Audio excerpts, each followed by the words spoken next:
تبتل اختیاری نیکی دیتا وی چې وعدو نکم چې د شپې او د ورځې الله راضي کم. ولې که وعدو کم د ښځې حق به ډوډۍ به وله پیدا کوم، د بچو حق به نو د خدای د عبادت ته به هغې ته به مې توجه نی. دا غلطه طریقه ده. وعده کول ځان له عبادت دی. عبادت یوازې مونځ او نفل نه دی.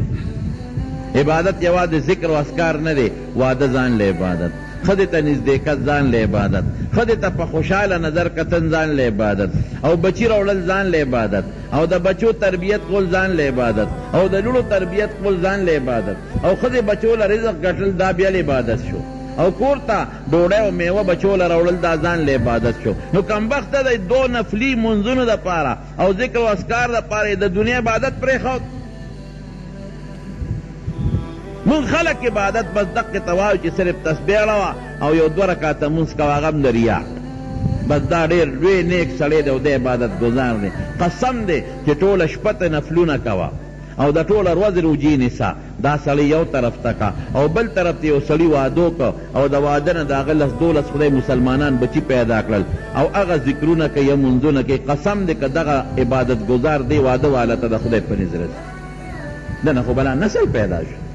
د دو بچی راوړل او څلور یې راوړل، د هغې نه پس نور نوسي پیدا شو، د هغې نه پس کلوسي پیدا شو، د لور اولاد او د زوی اولاد تر قیامته پورې به څونه زره پیدا کېږي او څونه لکه به پیدا کېږي. دوی کې د ورځې یو ځلم لا اله الا الله وي څونه به دې جوړېږي.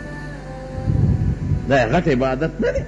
حضور پاک واده نه دی کړی. اوس هم ډېر خلک دې ته وایي دا چې ډېر نیک سړی دی. ولې نیک سړی دی؟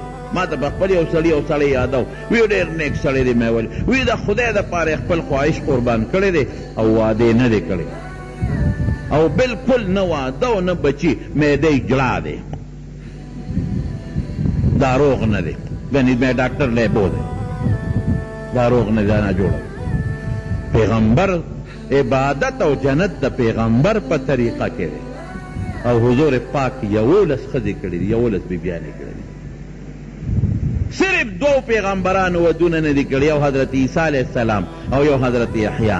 عیسی علیه السلام ولې واده ونه کړ؟ یهودیانو په نوجوانۍ کې په دشمنۍ واوړېد او خدای اسمان ته وخېجو، او چې راکوشي واده به کوي د حضور پاک په امت کې. او یحیی علیه السلام د یو یهودي بادشاه خلاف فتوا ورکړه، هغه ظلم کو، نو هغه په هلکانه کې شهید کړ.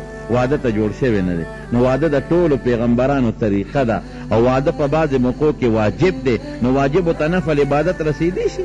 سنت موکده خو دی، نو سنت موکده ته نفل عبادت رسیدی